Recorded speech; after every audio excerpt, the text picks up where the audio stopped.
the ultimate secret to eternal life? Imagine, if you will, a time when the final breath wasn't seen as, well, an ending. Maybe just a transition. A moment when cultures believed they could actually bridge the gap between life and a vibrant afterlife, making sure the individual survived body and soul. That's a powerful idea. It is, isn't it? That profound human desire to sort of defy death, to secure eternity. That's really at the heart of what we're exploring today. The world of mummies. These aren't just, dusky relics. They're deliberate attempts to preserve life, whispering stories across thousands of years. And we've got some incredible source material to guide us on this journey. The stuff you provided offers a really deep dive, not just into the famous examples, but into the very definition of a mummy, its global presence, the science behind studying them, Right. and what these preserved bodies have meant throughout history right up to today. Absolutely. So our mission here is to take this stack of fascinating information, unpack it, and pull out the essential nuggets of knowledge. We want to understand what mummies reveal about human history, culture, beliefs, technology, and even our own changing relationship with mortality. Yeah. And yes, while ancient Egypt looms large in our collective imagination, our sources make it really clear that mummification is actually a global phenomenon. Lots of surprising variations and incredible age. Let's really dig in. Okay, let's start with the fundamental question, because our sources lay out a very precise definition. What is a mummy? Good starting point. At its core, it's a dead human or animal whose soft tissues and organs have been preserved. So skin, muscle, organs. Okay. This preservation happens because of specific environmental conditions. Think chemicals, maybe extreme cold, very low humidity, or even a complete lack of air. Anything, basically, that stops the natural process of decay. Right, halts decomposition. And for a body to remain mummified after these conditions create the state, it usually needs to be kept somewhere cool and dry. Okay, so it's about the state of preservation. Does that mean, like, a body found naturally preserved in a bog or a desert is technically a mummy, even if no one deliberately did anything to it? That's a key nuance our sources highlight, and it's actually crucial for understanding the global picture. While a lot of people associate the word mummy primarily with bodies that were deliberately embalmed, using chemicals or artificial processes. Yeah, like the Egyptians. Right. But the term has a broader historical usage. Our sources note that since at least the early 17th century, the word has also been used to describe accidentally desiccated bodies, those preserved naturally just by the environment alone. Ah, okay. So yes, both deliberate or anthropogenic and natural or spontaneous preservation fit the definition used in our sources. That's fascinating how the definition covers both human action and, well, environmental chance. And the word mummy itself, it has quite a journey through language, doesn't it? It absolutely does. And its etymology, the history of the word, tells its own story about how these bodies were perceived and, frankly, used historically. The English word mummy is derived from the medieval Latin term mumia. Mumia. Okay, this Latin word was borrowed from medieval Arabic mumia. Now, mumia in Arabic had a kind of dual meaning. It referred to an embalmed corpse, sure, but crucially, it also described a bituminous substance, like asphalt or pitch, stuff used in embalming, or maybe stuff they thought seeped out of tombs. Bitumen, like road tar? Sort of, yeah. A naturally occurring, sticky black substance. And this Arabic term can be traced even further back to the Persian word mumia, which specifically meant asphalt, and that came from mun, meaning wax. So substances like asphalt and wax, things associated with sealing or preservation, are tied right into the origin of the word itself. Exactly. And one of our sources mentions a medieval English usage from 1599, noting that the term mummy back then actually referred to a medical preparation of the substance of mummies. Wait, a medical preparation, not the body. Right. Essentially a powdered substance derived from mummies believed to have medicinal properties, not the preserved corpse itself. The meaning shifted over time to refer to the body. It sounds like the word itself is kind of tangled up in the later, often pretty disrespectful use of mummies, which I guess we'll get to. We will. But right from the start, we need to understand that mummification isn't just the story of ancient Egypt. Our sources are really clear. This phenomenon is found on every single continent. Every continent. Among both humans and animals. And it results from that mix of deliberate cultural practices and, well, fortunate natural conditions. That's vital context. The sheer scale, even just looking at Egypt, is astonishing. One source points out that over 1 million animal mummies have been discovered in Egypt alone. 1 million. 1 million. Many are cats, obviously, which were sacred, but also huge numbers of sacred ibis. Radiocarbon dating has placed some of those ibis mummies between roughly 450 and 250 BC. Wow. But when we look globally, the age range and the intentionality are just vast. The oldest intentional mummy we know of is a Chinchorro child from Chile, South America. Yeah. Dated back to around 5050 BC. 5,000 BC, so that's over 7,000 years old. Over 7,000 years old. That completely predates the classic Egyptian pharaohs most people think of. It does by a significant margin. Mm. And then, the oldest known natural human corpse found is actually a severed head from Argentina, dated to about 6,000 years old. Okay. But then we have a truly stunning example from North America, the Spirit Cave mummies in Nevada. They've been accurately dated to over 9,400 years old. Hold on, 9,400. So the Spirit Cave mummy in North America is actually older than the Chinchorro child in South America, and older than that natural head. Yes. The Spirit Cave mummy is older overall. It predated the Chinchorro intentional mummies until its dating revealed its truly ancient age. Incredible. It really underscores that both the natural processes and the human drive to preserve the dead have roots reaching way back into prehistory, on multiple continents, long before the famous pyramids were even conceived. So we have these incredibly old bodies, sometimes accidentally preserved, sometimes deliberately prepared, found all over the world. But for a long time, they were treated more like, I don't know, strange curiosities, or even commodities. When did that approach shift? When did they become objects of serious scientific study? That shift is actually a relatively modern development. It really only started gaining momentum at the beginning of the 20th century. Yeah. I mean, sure, there was intellectual curiosity about mummies going way back, like scholars in Ptolemaic Greece interacting with Egyptian practices. Right. But structured scientific inquiry, that's pretty recent. And before that, it sounds like the treatment was often, well, pretty grim.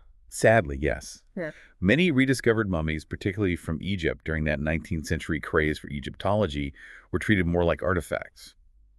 Things to be collected or sold as curiosities on the antiquities market. And as we touched on with the word origin, there was that disturbing historical use of mummia, the powdered mummy substance, sold for medicinal purposes. That period really highlights a very different historical perception compared to how we approach these remains today. So what were some of the first steps in bringing a proper scientific lens to mummy studies? Well, the first systematic scientific examinations began in 1901 at the Government School of Medicine in Cairo. And a really significant early step, especially for non-destructive analysis, happened in 1903.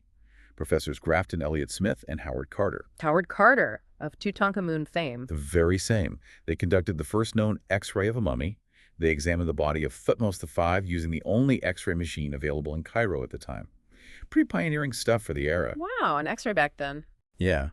And around the same time, a British chemist named Alfred Lucas was doing important chemical analyses on Egyptian mummies, trying to figure out the composition of the embalming substances. Lucas's expertise actually proved invaluable decades later when he analyzed the materials found in Tutankhamun's tomb after Carter discovered it in 1922. He gave us crucial data on royal embalming. So early science was using the cutting-edge tech of its day X-rays, chemical analysis to understand the physical remains and the materials used. What about studying the people themselves, their health, their lives? Pathological study, looking for evidence of diseases, injuries, health conditions in mummies, that emerged too, but it kind of waxed and waned throughout the 20th century. Why is that?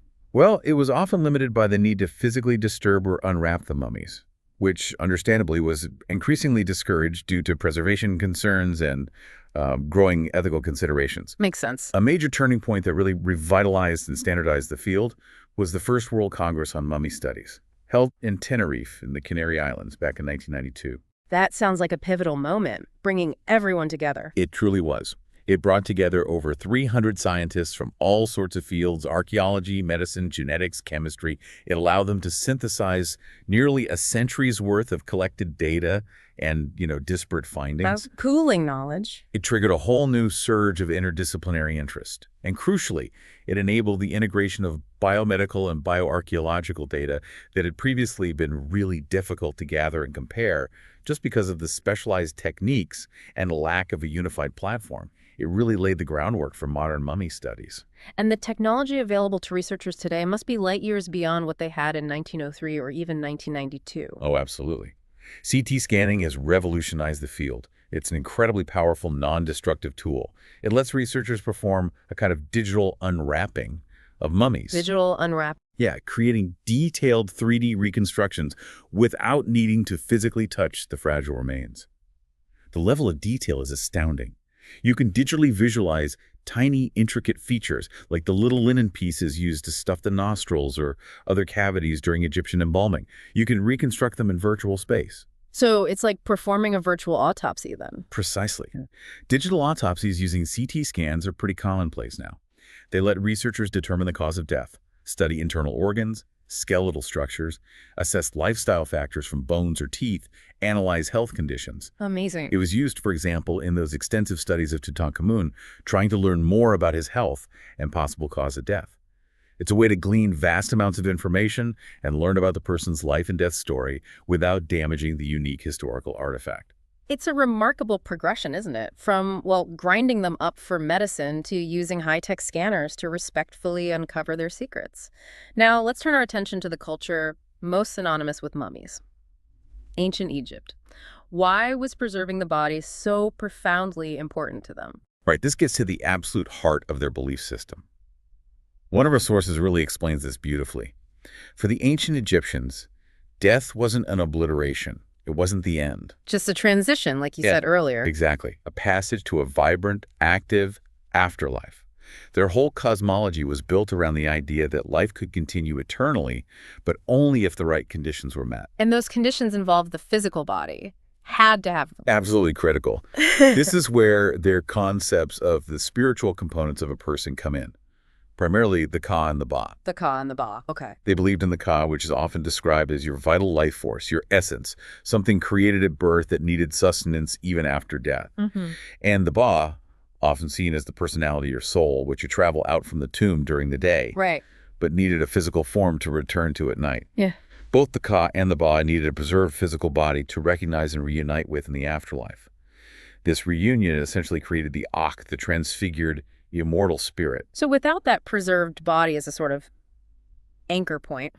The soul risked being lost, condemned to wander eternally in oblivion, which for them was a state worse than death itself. Wow. So preserving the body wasn't just about respect. It was literally essential for their survival in the afterlife, like fundamentally required. It was absolutely fundamental to their entire understanding of existence beyond the physical world. And this deep-seated belief fueled their obsession with preserving the body and developing increasingly sophisticated methods. As Egypt grew prosperous, especially during the great dynasties, Right. these elaborate burial practices, including mummification and really rich tomb furnishings, became powerful status symbols, particularly for the elite who could afford the complex and costly process. And this practice was integral really early on. Very early. Sources indicate it was established as early as the Second Dynasty, so around 2800 BC. And there's even recent research that pushes this back even further, isn't there, before the dynasties? Yes. That's one of those remarkable insights from recent scholarship mentioned in our sources. Studies published in 2014 and 2018 analyzing prehistoric Egyptian burials provided evidence that artificial mummification techniques were being used about 1,500 years earlier than previously thought. 1,500 years earlier. Yeah. We're talking about practices dating back 5,600 years ago, long before the pharaohs we usually associate with elaborate mummification. These early techniques involve using linen wrappings combined with things like conifer resin and aromatic plant extracts. So the basic chemical know-how was there really early. It suggests the basic chemical knowledge for preservation was present in the region a millennia before the Classic period. This discovery fundamentally changes our understanding of just how deep-rooted the impulse and the knowledge of mummification were in Egyptian culture. So it wasn't really an innovation of the great dynasties, but a tradition with incredibly ancient origins in that region. That's fascinating. Okay, let's get into the specifics. What did the actual process of Egyptian mummification involve? We often hear about it being this secret, lengthy 70-day process. It was indeed a highly specialized, intricate, and deeply ritualistic process, often performed by skilled embalmers who passed down their knowledge discreetly. Both of our sources provide details on the steps, drawing partly on ancient accounts like Herodotus and correlating them with modern archaeological and scientific findings. Okay. The most crucial initial step, And maybe the most surprising to us today was the removal of the internal organs. That still seems counterintuitive for preservation. Why take things out? Because the soft organs are the first parts of the body to decompose after death, largely due to the bacteria that live in our digestive system. Removing them was absolutely essential to slow down decay and allow the rest of the body to be preserved. Right, gets rid of the main source of decay. Where did they start? It started with the brain. It was typically removed, often through the nostrils, using specialized instruments. Now, here's where ancient accounts and modern science have this fascinating intersection. Okay. Herodotus, our ancient Greek source, describes using an iron hook inserted via the nose to basically break up and extract the brain. Yeah. However, modern CT scans of mummies, and also experimental archaeology, have suggested a slightly different technique was probably common. Scientists like Bob Breyer and Ronald Wade did a replication experiment back in 1994, Right, I heard about that. which supported the idea that an organic rod was used to essentially liquefy the brain tissue, Yeah. which would then just drain out through the nose. Liquefy it. Yeah. This method actually proved far more effective and less damaging than trying to literally hook the brain out piece by piece. It suggests modern science has kind of refined our understanding of the ancient description based on the physical evidence we now have. So Herodotus might have been slightly off on the exact tool or maybe the precise technique, but the end result, brain removal via the nose, was correct. Precisely. Modern analysis just adds a layer of detail, maybe nuance, to the ancient account. Yeah. After the brain, an incision was made, usually on the left flank of the abdomen. Okay. This was to remove the other major organs, Hmm. the lungs, the stomach, the liver, and the intestines. These weren't just discarded, though. No, what happened to them? They were dried and preserved separately. Initially, they were placed in 4 special containers called canopic jars. Each jar was specifically protected by one of the 4 sons of the god Horus. Right, I've seen those jars. Later on, particularly during the New Kingdom period, the organs were often wrapped up, maybe as 4 distinct bundles, and then actually returned to the body cavity before wrapping. Interesting. And the heart. I know that one was treated differently. Yes, the heart was almost always left in place, right inside the chest cavity. The Egyptians believed the heart was the seat of intelligence, emotion, memory, essentially the center of the person's being. Kind of like how we think of the brain today. In some ways, yeah. And it was vital for judgment in the afterlife. There was that ceremony where the heart would be weighed against the feather of truth by the god Anubis under the gaze of Osiris. You needed your heart to be whole for that crucial step into eternity. Okay, so organs removed, mostly. Brain out, heart in. What came next for the body itself? Cleansing and purifying the cavities. After the organs were out, both the cranial cavity and the abdominal cavity were thoroughly rinsed. Our sources mention using drugs and spices for this. Palm wine was frequently used, probably for its cleansing and disinfectant properties. Makes sense. Aromatic herbs and spices like myrrh and cassia were also packed into the cavities. One source specifically notes that frankincense, while often used in funerary rituals generally, was not typically used inside the body during the mummification itself. Huh. Wonder why. Good question.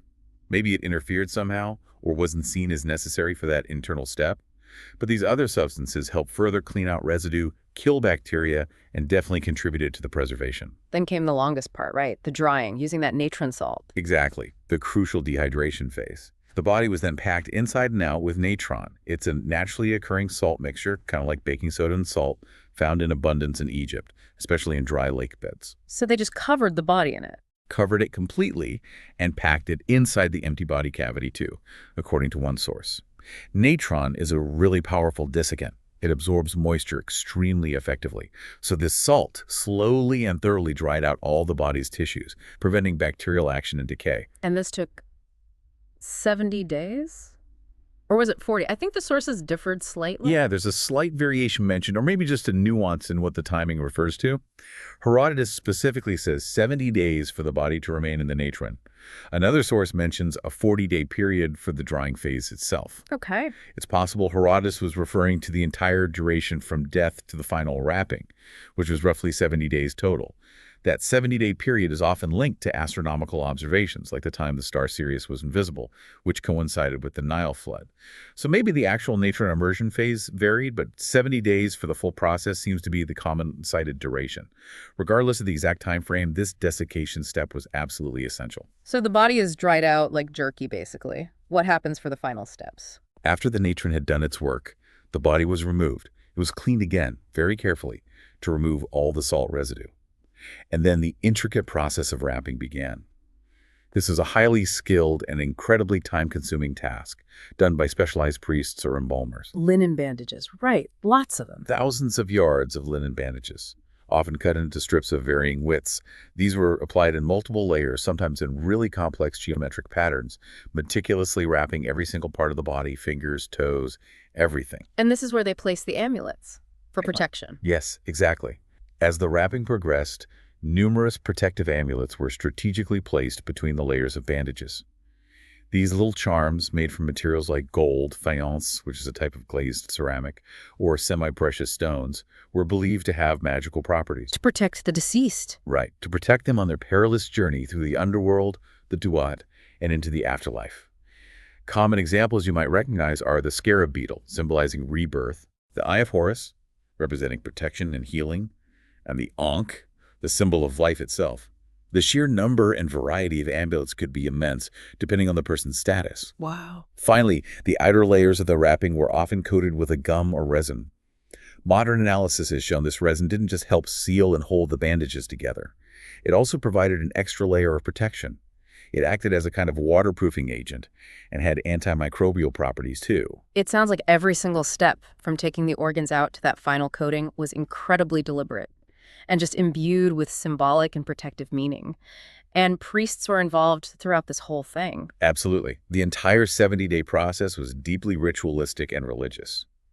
Priests, often wearing masks of the jackal-headed god Anubis, the deity associated with embalming in the afterlife, would recite spells, prayers, incantations at various stages, especially during the wrapping. So it wasn't just a technical process. Not at all. It transformed the physical body into a sacred, protected vessel, preparing it for its spiritual journey and eventual resurrection in the afterlife. What about people who couldn't afford the full, elaborate, most perfect method, as Herodotus called it?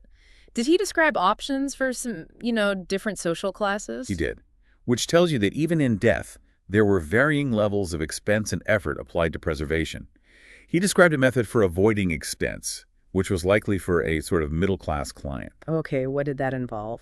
This involved injecting cedar oil into the abdomen using a syringe and then plugging the rectum to stop the oil from leaking out. The idea was that the cedar oil would liquefy the internal organs. Liquefy them. Yeah, which were then apparently drained out through the rectum after the body had spent the required time, maybe 70 days, in natron.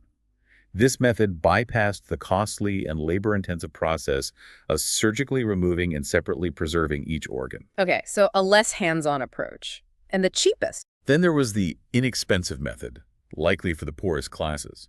Herodotus said this simply involved clearing the intestines with some unnamed liquid, basically, an enema followed by the standard 70 days in natron. There weren't any other apparent treatments described for this level.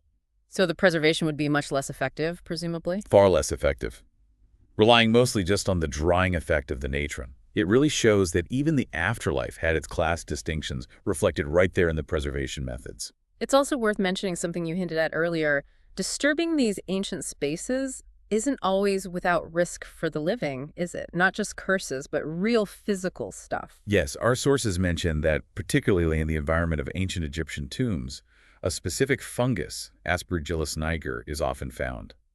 When these tombs are opened and disturbed after millennia sealed away, the dust containing these fungal spores can become airborne. And you breathe it in. Exactly. And while it's not some mystical mummy's curse, inhaling these spores can cause respiratory issues or other health problems.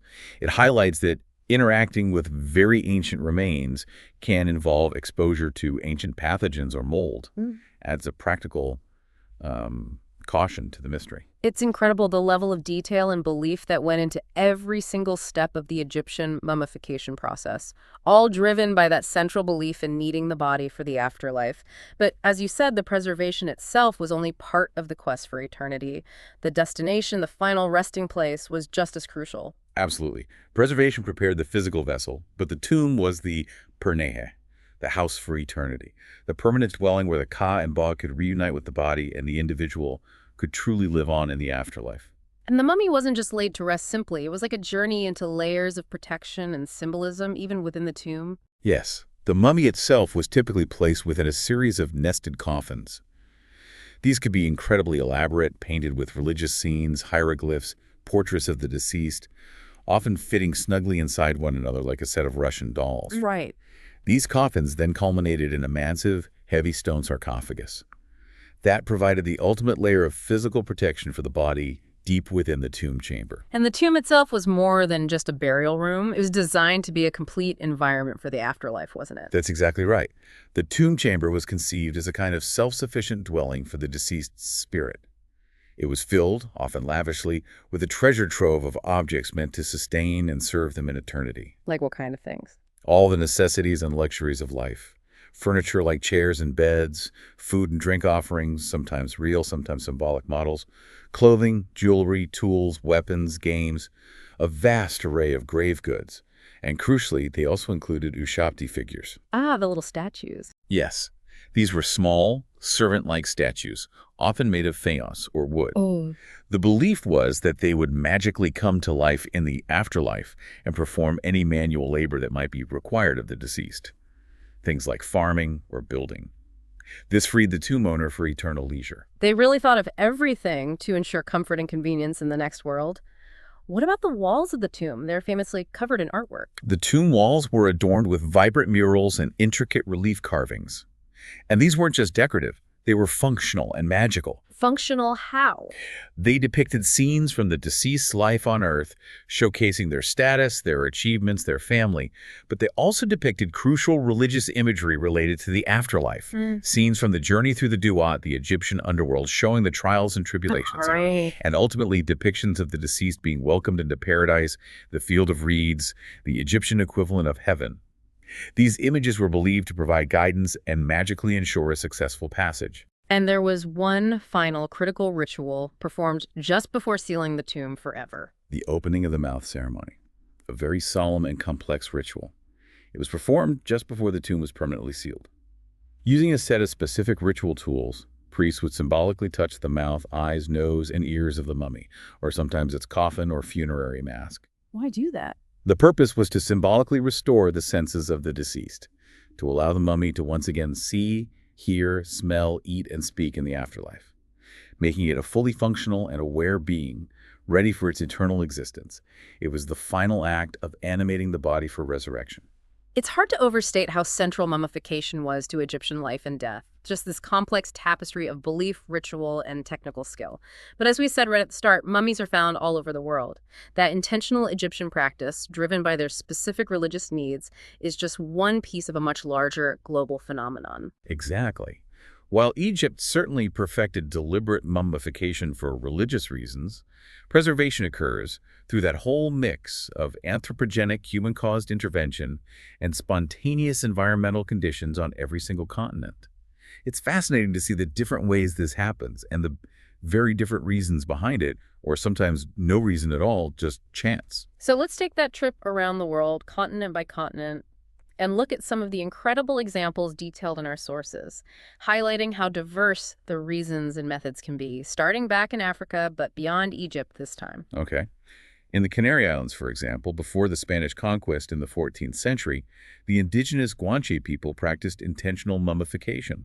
Our sources note this was done by specialized groups within their society who were often considered unclean because of their association with death. Interesting parallel there. Yeah. Their techniques had some similarities to Egyptian methods: evisceration, stuffing the body cavity, wrapping it in animal skins. And like in Egypt, the level of care and elaboration seemed to depend on the social status of the deceased. Sadly, due to historical looting and colonial practices, very few Guanche mummies remain today. And what about that incredibly old natural mummy from Libya you mentioned? Ah, yes, the infant mummy from Oued Mouhouguiag Cave, discovered during Italian expeditions back in the late 1950s. This was a spontaneous mummy, preserved simply by the very dry conditions inside the cave. Radiocarbon dating placed it between 5,000 and 8,000 years old. Wow, so old. Making it one of the oldest preserved individuals found anywhere. What's particularly interesting is that even though it was a natural mummy, the body showed signs of attempted evisceration.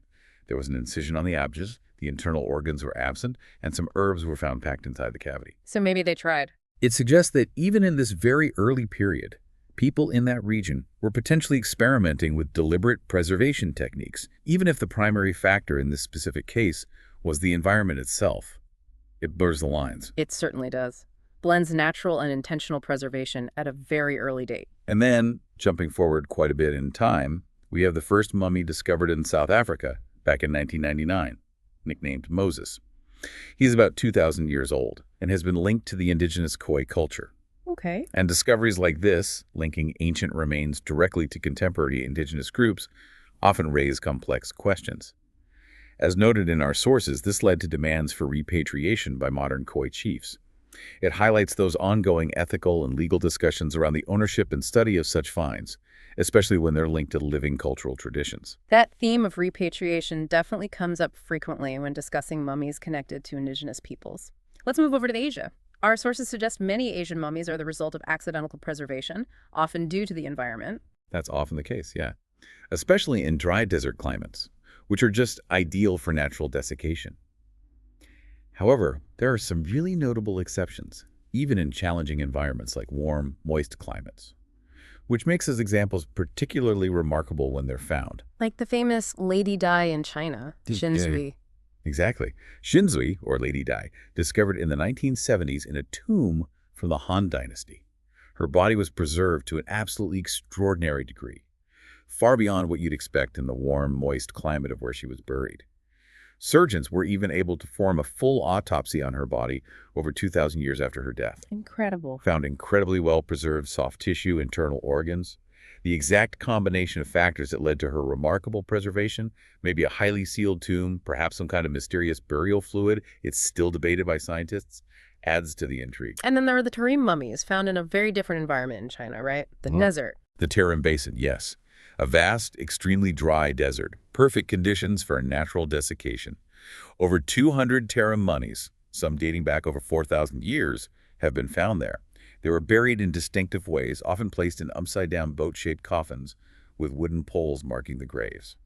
And what makes these mummies particularly significant and also politically sensitive? Was the genetic findings. Yeah. DNA analysis, including looking at the Y chromosome, has shown that many of the earliest Tarim mummies belong to haplogroup R1a. Now, for a non-expert listening, haplogroup R1a is basically a genetic lineage strongly associated with Western Eurasian populations, people who spread into Europe and parts of Asia thousands of years ago. Okay, Western Eurasian links. How does that connect to modern politics in the region? Our sources highlight that these genetic findings have become tangled up in the political tensions in China's Xinjiang region, which is home to the Turkic-speaking Uyghur population. One source cites researcher Victor H. Mayer, who claimed that the earliest Tarim mummies were exclusively Caucasoid, and that East Asian migrants arrived in the eastern portions of the Tarim Basin around 3,000 years ago, with the Uyghurs settling much later, around 842 A.D. This interpretation of the genetic and archaeological evidence is seen as conflicting with claims by some Uyghurs that the region has continuously belonged to their culture since ancient times.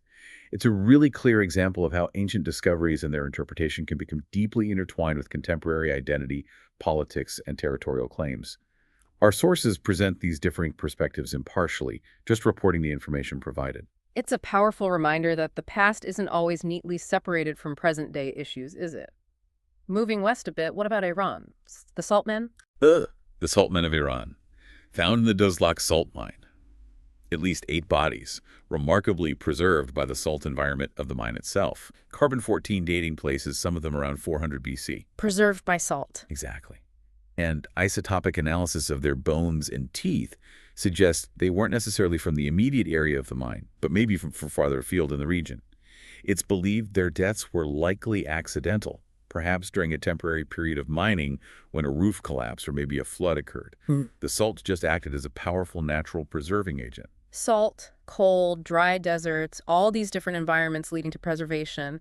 What about a moister climate, like Lebanon? Can mummies form there? Even there, specific microenvironments can lead to preservation. In the Qadisha Valley, which is a deep gorge, 8 spontaneous mummies were found in a cave at high altitude. The combination of the cool, dry conditions within that specific cave led to their preservation. They date back to 1283 AD, during the Mamluk era. These Maronite mummies offer a unique window into the lives of Maronite Christian village communities from that period. They were found alongside artifacts like pottery, manuscripts, clothing, and analysis of their burial practices showed parallels with customs still practiced by Maronites today. One very poignant find was an infant who was nicknamed Yasmin. And Korea had a period of unintentional mummification linked to specific burial practices, not deliberate. Yes, this happened primarily during the Joseon period, from about the 15th to the 19th centuries. It wasn't a deliberate attempt to mummify the body at all. It seems to have been a side effect of Neo-Confucian burial customs. How did that work? These practices emphasize creating a highly sealed tomb environment, using layers of lime, clay, and sand packed around the coffin. This burial method inadvertently created conditions that were favorable for preservation. Well, the initial chemical reaction in the lime mixture generated heat, which might have helped kill bacteria early on. And the airtight seal drastically reduced oxygen, preventing decomposition. So while it was likely culturally undesirable to have a preserved body, this unintentional process, sometimes called the lime method, resulted in excellent preservation of soft tissue and hair in many cases. So, a cultural burial custom unintentionally created the perfect conditions for preservation. That must be incredibly valuable for science. It is, absolutely. The remarkable preservation allows for detailed medical and genetic studies that wouldn't otherwise be possible. Researchers have been able to identify diseases, analyze diets, learn a great deal about the lifestyles and health of people from the Joseon era through studying these bodies. It's a fascinating example of how an unintended consequence of cultural practice can provide really unexpected scientific insight. Heading further east into Siberia, what kind of preservation happens there? It's cold, obviously. In Siberia, the severe cold climate is the primary factor. It leads to natural freeze drying. One of the most famous discoveries is the Siberian ice maiden, also known as the Princess of Ukok, found in 1993 in the Altai Mountains. Right. She was a Scytho-Siberian woman preserved in the permafrost. The intense cold helped preserve not only her body, but also really fine organic materials like her clothing, elaborate jewelry, and those remarkable tattoos in the characteristic Scythian animal style. She was buried with sacrificed horses and a symbolic meal for her afterlife journey. And she's also been the subject of some controversy, hasn't she? Yes. Similar to other important finds linked to contemporary cultures, her body has unfortunately shown signs of decay since being excavated. The vibrant tattoos are fading, and there have been significant repatriation requests from residents of the Altai Republic who view her as an ancestor and a sacred figure. It's an ongoing issue. Another notable tattooed mummy from Siberia was actually found much earlier, back in 1929. Okay, let's cross over into Europe now. Our sources cover a diverse range of European mummies, including those really famous bog bodies. Ah, bog bodies. They're a truly unique category of mummy. Found in specific peat bogs across northern Europe, places like the UK, Ireland, Germany, the Netherlands, Sweden, Denmark.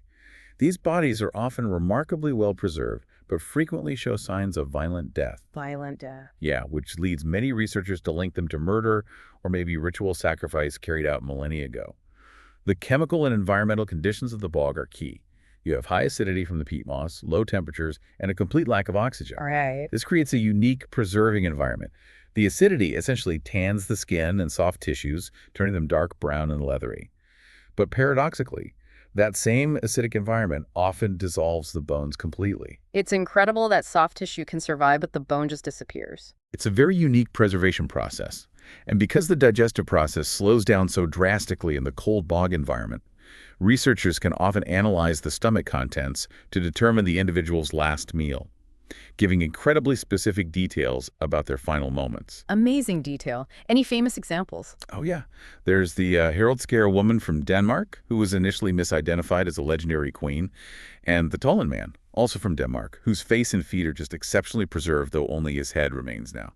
Beyond the bogs, the Czech Republic has mummies preserved naturally in crypts.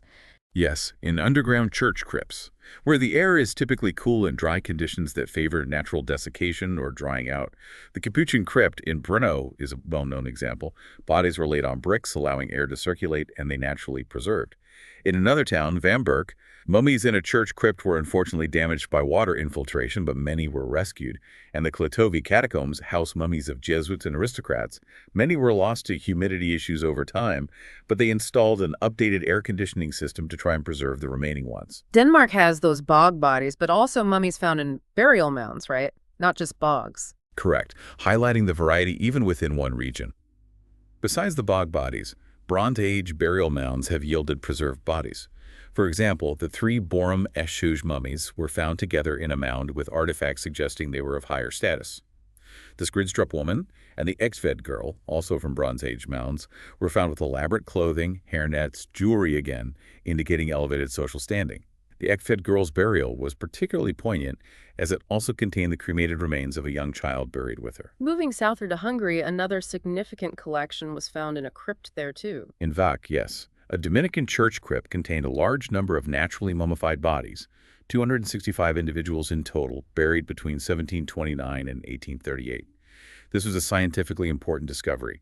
The bodies were notable not only for their sheer numbers, but also for the fact that they were interred in unique, ornately decorated coffins. Apparently, no two coffins were alike. Wow. And Italy, with its varied geography mountains, coast, has a mix of spontaneous cases. Definitely. Many natural mummies have been found in Italy thanks to its diverse microclimates. Perhaps the most famous globally is Ötzi the Iceman, found in 1991 high in the Italian Alps.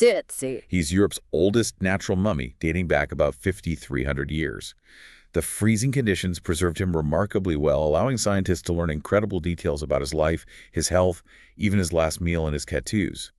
DNA studies on Ötzi have even linked him to living relatives in the Tyrol region today. Amazing connection. Then you have something quite different, the Capuchin catacombs of Palermo in Sicily. Here, intentional mummification became a practice, initially just for the friars, but later became popular among the wealthy elite as a status symbol. There are nearly 8,000 mummies there. 8,000. Yeah, with burials continuing right up until the 1920s. One particularly famous example is Rosalia Lombardo, a young girl whose body remains remarkably well preserved due to a unique embalming technique developed by a Dr. Salafia. And more recently, in 2010, around 60 naturally preserved bodies were discovered in a sealed church crypt in a place called Rocca Pelago. So Italy really offers a whole spectrum, doesn't it? From ancient natural preservation like Ötzi to deliberate, more modern techniques used as a status symbol. Okay, let's head across the Atlantic to North America, a region where, as you noted earlier, that connection to living indigenous cultures is a really significant aspect of mummy discoveries. It's a crucial ethical and legal dimension in North America, absolutely. Many significant mummy finds are tied to native cultures, which leads to requests and sometimes legal actions for repatriation under laws like NIGPRA, the Native American Graves Protection and Repatriation Act in the United States. What are some key examples from our sources in North America? In Canada, there's Kwede Densinki. That means long ago person found in the local Tutchone language, discovered in 1999 near the edge of a melting glacier in British Columbia. This glacier mummy is approximately 550 years old. Now, while the spirit cave mummy we talked about is older overall. Right, the 9,400-year-old. Kwede Densinki is often called the oldest well-preserved mummy found in North America, meaning his tissues and clothing were in better condition at the time of discovery, thanks to the ice. Okay, that's the distinction. Got it.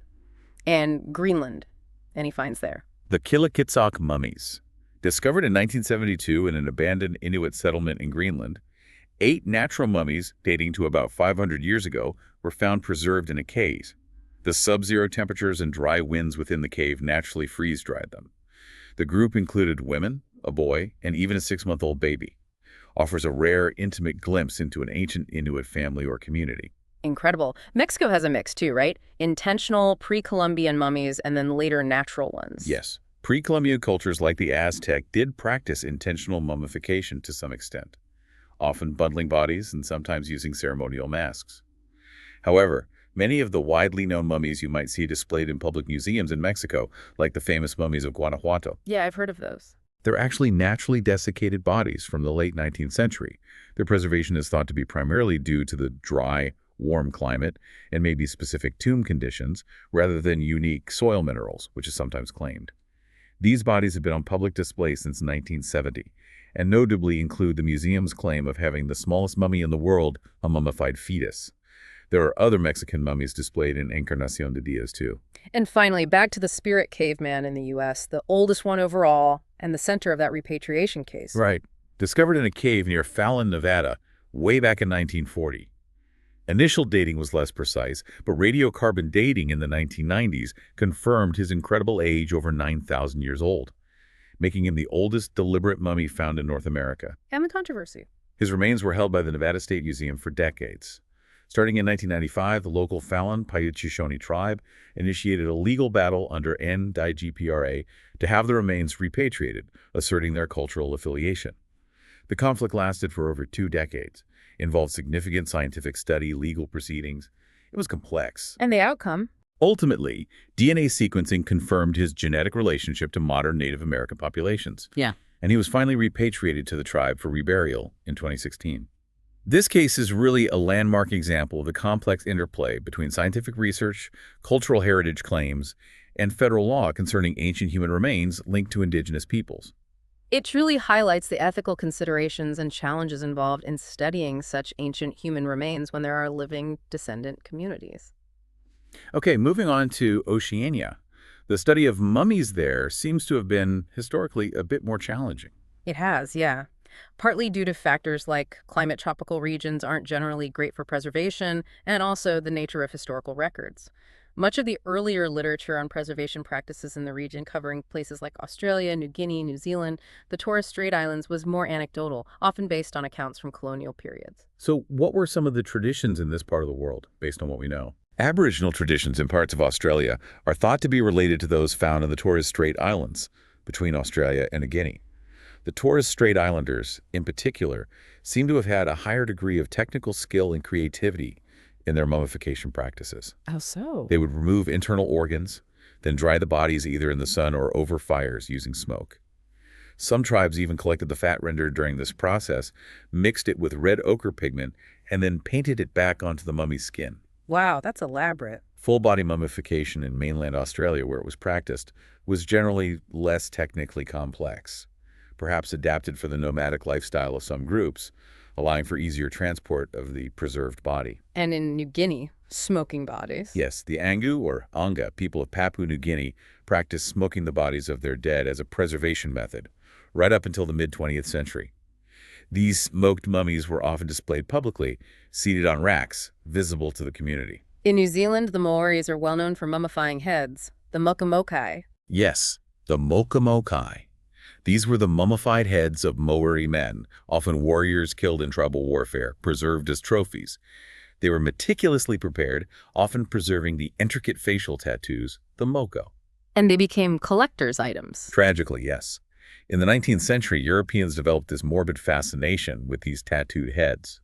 It led to a macabre trade that resulted in many mokamokai ending up in museums and private collections all around the world. There are ongoing international efforts today to repatriate these heads back to New Zealand, back to their communities. Right. Was there full-body mummification among the Maori too? There's been historical debate about that among scholars. While some experts in the past doubted it, the modern consensus, based on the available evidence, suggests it likely did occur. Perhaps a mix of spontaneous preservation in caves or burial sites and some intentional techniques, similar to the discussions about early Egyptian practices. It seems like a real mix of methods and purposes across Oceania. Okay, finally, let's head to South America, home to some of the oldest mummies anywhere, both deliberate and accidental. South America offers absolutely incredible examples, largely thanks to its diverse and often very favorable environments for preservation, particularly the extremely dry Pacific coastal desert, like the Atacama. Right, one of the driest places on Earth. Exactly. And the cold, high-altitude regions of the Andes Mountains. Unlike the later, very elaborate Egyptian processes, some early South American groups relied simply on placing their dead in these naturally preserving environments. But intentional mummification involving surgical preparation also developed independently and very, very early here. And the reasons were varied. Very varied. Memorialization, ensuring immortality, and importantly, religious offerings. Many pre-Columbian bodies found in Peru, for instance, were wrapped in layers and layers of exquisitely woven textiles, some dating back thousands of years. And the Chinchorro mummies are just unparalleled for their age among intentional mummies, right? Absolutely unparalleled.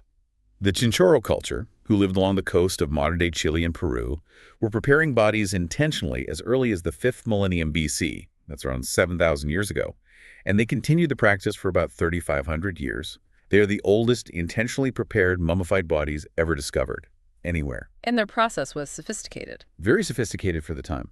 They would carefully remove internal organs, even the skin sometimes. Then they'd rebuild the body using materials like plant fibers, sticks, or clay, and then reapply the skin or cover the body with clay and paint, often giving the bodies this artificial, almost artistic appearance. The hot, dry climate of the Atacama Desert then did the rest, aiding in the long-term preservation. And the purpose of that artistic preparation? Still debated. Was it solely for facilitating an afterlife journey? Was it for display or veneration by the living community?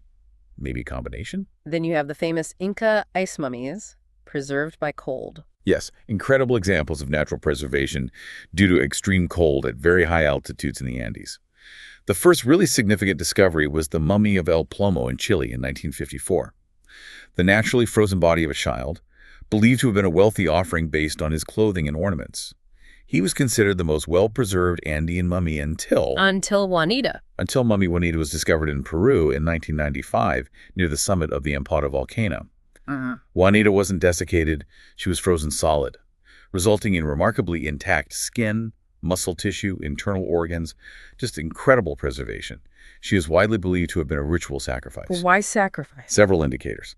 Her location near the Inca capital of Cusco, her elaborate clothing and headdress, the artifacts found buried with her pottery, shells, gold figurines, and the context of similar finds later. Right, more recent discoveries built on that understanding of Inca ritual sacrifice. Yes, the Lulayaco mummies. Discovered in 1999, way up high on Mount Lulayaco, a volcano on the Argentina-Chile border. These were 3 children, a teenage girl, a younger boy, and a younger girl, also believed to be sacrifices as part of the Quapacucha ritual, Kabakucha. a significant Inca ceremony, often involving child sacrifices on sacred mountain summits.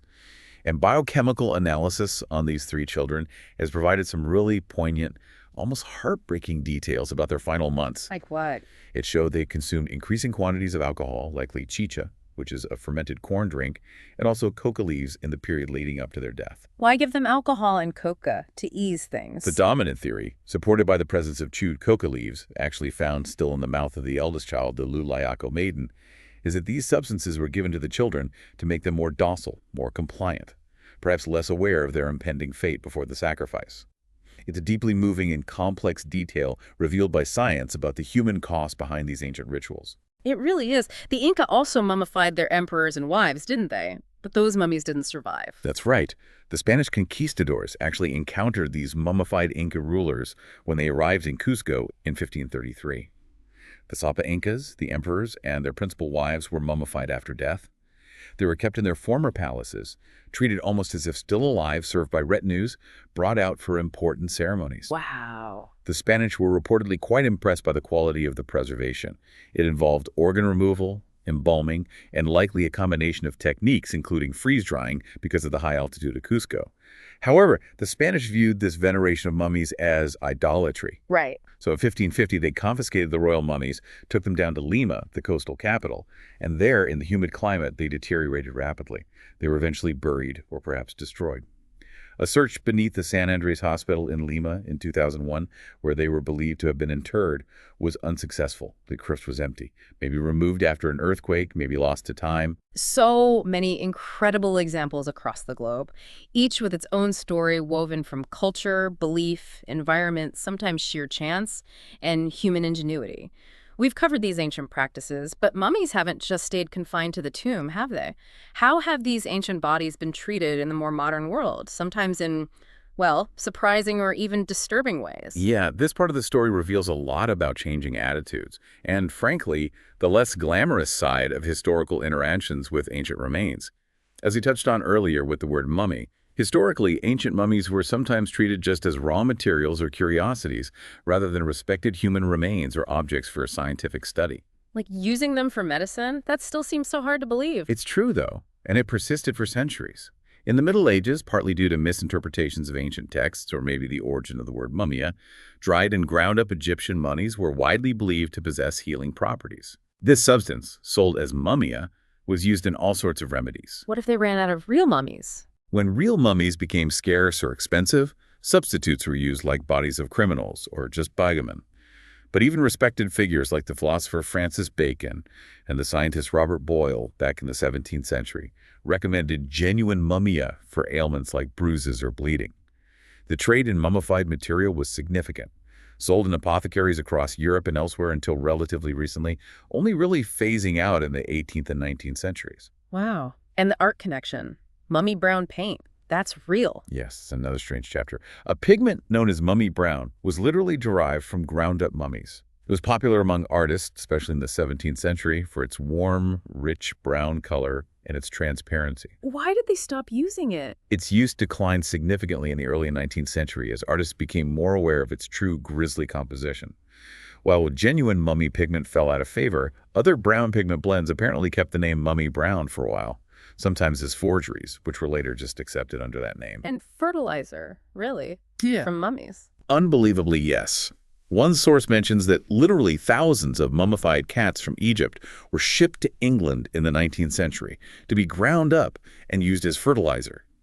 It just highlights the complete disconnect in perception when faced with vast quantities of ancient remains back then.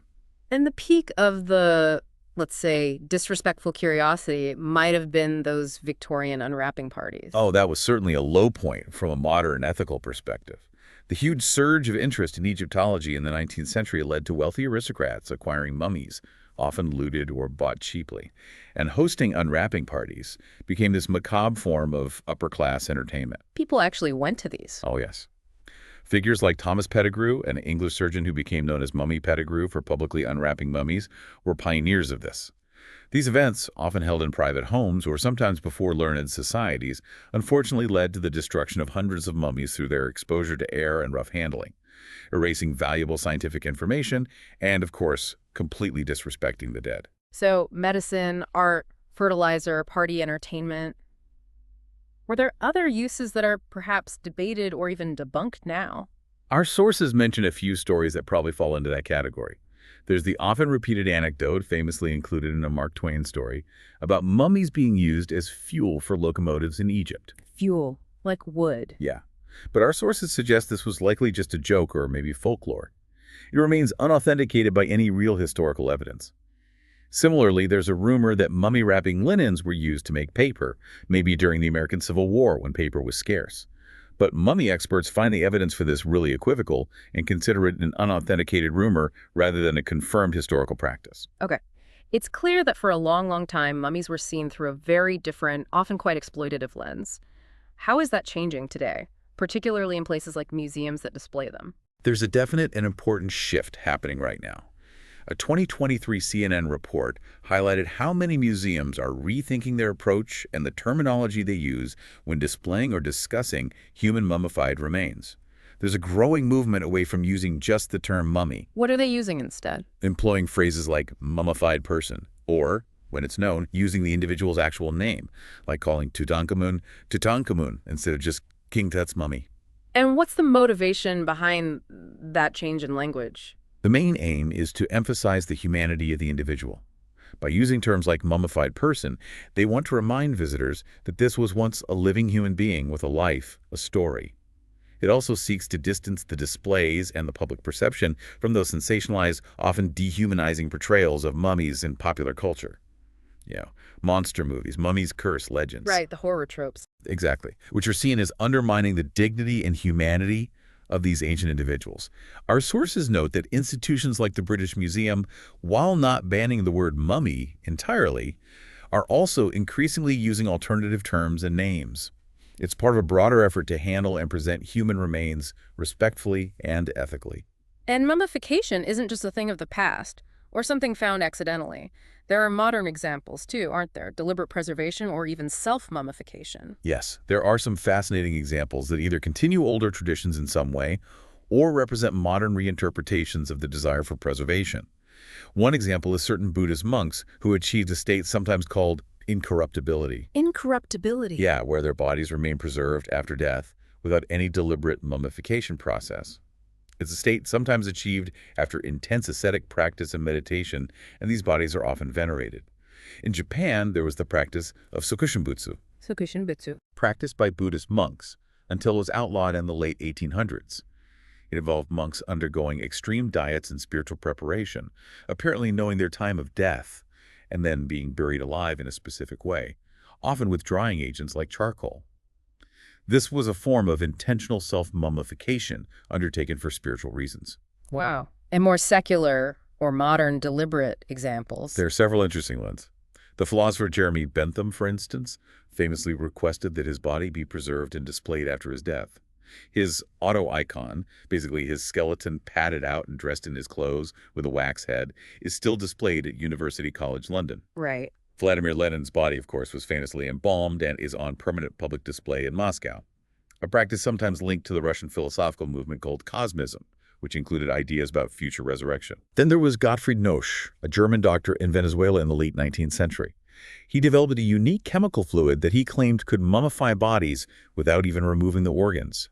He mummified several people and animals, but his formula was lost after his death, and most of the bodies were eventually lost or damaged. And more recently, commercial ventures.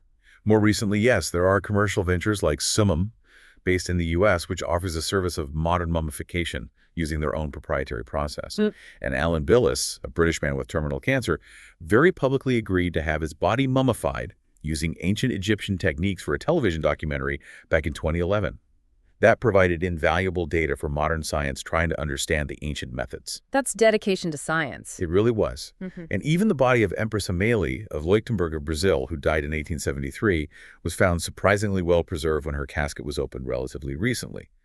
It seems she was preserved using injected aromatics, likely arsenic-based, within a hermetically sealed casket, rather than full Egyptian-style mummification. And then there's plastination, which isn't traditional mummification, but achieves a similar outcome of long-term preservation, right?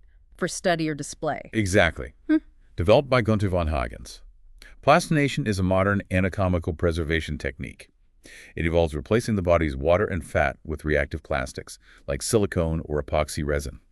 The plastic then hardens, creating these durable, odorless, non-decaying anatomical specimens. Like in the Body Worlds exhibits. Precisely. They're used for medical study and for public educational exhibitions like Body Worlds.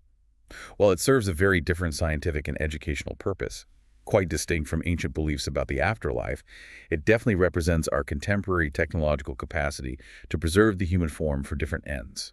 So our deep dive today has taken us from the fundamental definition of a mummy and its incredibly ancient origins, through the remarkably detailed practices of ancient Egypt, across every continent to discover this global phenomenon driven by natural forces and incredibly diverse cultural beliefs. And finally, into the modern era, where mummies have been treated with everything from medicinal disrespect to high-tech reverence and even commercial ventures. It's been a vast journey through time and culture, hasn't it? And what really emerges, I think, is a clear understanding that mummies are far, far more than just preserved bodies.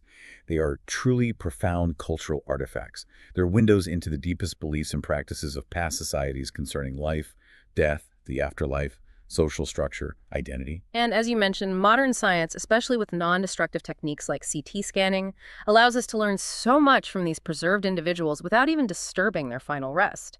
We can uncover details about ancient health, diet, migration patterns through genetics, even the poignant specifics of their final moments, really bringing their stories to life across millennia. They really challenge us, don't they? To consider the diverse ways humanity has confronted the universal inevitability of death, and what measures different cultures have taken for vastly different reasons to deal with it. Which brings us to a final provocative thought for you, the listener, to maybe mull over.